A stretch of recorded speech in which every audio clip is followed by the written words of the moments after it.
Hi అండి, సంపూర్ణ వాక్స్కి స్వాగతం. ఈవేళ 5వ అధ్యాయము మాఘపురాణము మొదలు పెడుతున్నానండి. అందరికీ ధన్యవాదములు. మృగశృంగుని చరిత్ర. ఆ బ్రాహ్మణ యువకుడు కుచ్చురుని కుమారుడు కనుక కౌచుడని పిలువబడుచున్నను.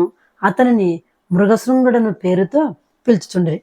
అదెటులనగా, అతడు కావేరీ నదీ తీరమున ఘోర తపస్సు చేయుచున్నాడు కదా.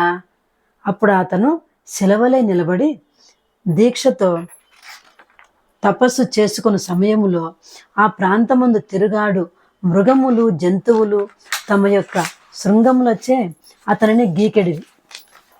అందుచేత అతనికి మృగశృంగరుడను పేరు సార్థకమయ్యను. వివాహమాడు కన్యగుణములు. మృగశృంగునకు యుక్త వయసు వచ్చి ఇండుటచే అతనికి వివాహము చేయవలనని అతని తల్లిదండ్రులు నిశ్చయించిరి. ఆ విషయము మృగశృంగునితో చెప్పిరి. మృగశృంగరుడు వారి మాటలను ఆలకించి ఇట్లు పలికెను: పూజ్యులకు తల్లిదండ్రులారా, నా వివాహ విషయమై మీరు తలపెట్టి కార్యము వివరించితిరి. అయినను నా అభిప్రాయము కూడా ఆలకింపుము. అన్ని ఆశ్రముల కంటే గృహస్థాశ్రమం మంచిదని దైవజ్ఞులు చెప్పి ఉన్నారు. అయినను అందరూ ఆ సుఖమును పొందలేకున్నారు. దానికి కారణమేమనగా, ప్రతి పురుషునకు తనకు అనుకూలవతియగు భార్య లభించినప్పుడే గృహస్థాశ్రమం యొక్క ఫలితం సిద్ధించును. దానికి ఉదాహరణ, స్త్రీ ఎటులుండవలనగా, కార్యేషు దాసి, కరణేషు మంత్రి, భోజ్యేషు మాత, శయనేషు రంభ, రూపేచ లక్ష్మి, క్షమయా ధరిత్రి. ఈ 6 ధర్మములను ఉండవలనని స్త్రీని గురించి వర్ణించి ఉన్నారు. అనగా, ఇంటి పనులలో దాసివలెను, రాజకార్యంలో భర్తకు సహకారిగా మంత్రి వలెను, శయన మందిరములో రంభవలను, భోజన విషయమున తల్లి వలెను, రూపమున లక్ష్మి వలను, శాంతి స్వభావములో భూదేవి వలెను స్త్రీ 6 విధముల వ్యవహరింపవలెను. అంతేగాక చతుర్విధ పురుషార్థములైన ధర్మము, అర్థము, కామము, మోక్షము అని 4 పురుషార్థములలో మోక్షం ప్రధానమైనది. అటువంటి మోక్షం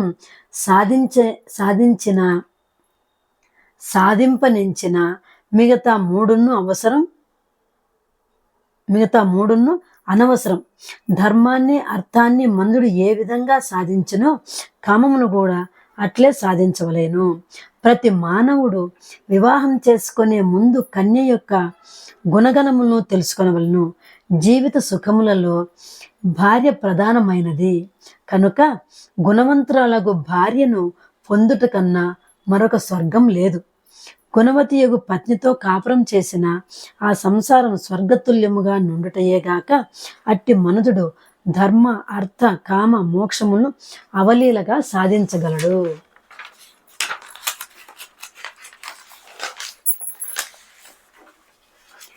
భార్య గయ్యాలి, వినయ విధేయత లేనిదై ఉన్నచో ఆ భర్త నరకమును పోలిన కష్టములు అనుభవించుచు మరలా నరక కూపమునకే పోగలడు.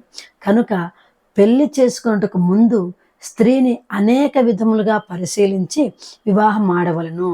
అదెటులా, కన్య ఆరోగ్యవతి అయి ఏ విధమైన రోగాగ్రస్తురాలై ఉండకూడదు. ఎంత అందమైనదినో మంచి కుటుంబంలోని కన్య అయి ఉండవలను. బంధు మర్యాదలు తెలిసి విద్యావంతురాలయ్యి దేవబ్రాహ్మణుల పూజించినదే, అత్తమామ మాటలకు జవదాటినదే ఉండవలను. మరి ఈ నీతులన్నీ మునుపు అగస్త్య మహాముని చెప్పి ఉన్నారు. కానీ అటువంటి గుణవంతురాలకు కన్యను ఎంచుకొనవలెను. అయినా అదెట్లా సాధ్యపడను అని మృగశృంగురుడు తల్లిదండ్రులతో తన మనసులోనున్న సంశయమును తెలియచేసెను. కుమారుని మాటలకు తండ్రి సంతోషించి మరలా ఇట్లు పలికెను: కుమారా, నీ మాటలు నాకెంతయో సంతోషమును కలిగించినవి. వయసులో చిన్నవాడవైనను మంచి నీతులు నేర్చుకున్నావు. నీ అభీష్టము నెరవేరవలెనన్న ఆ దీనదయాళుడకు శ్రీమన్నారాయణుడినే తీర్చగలడు.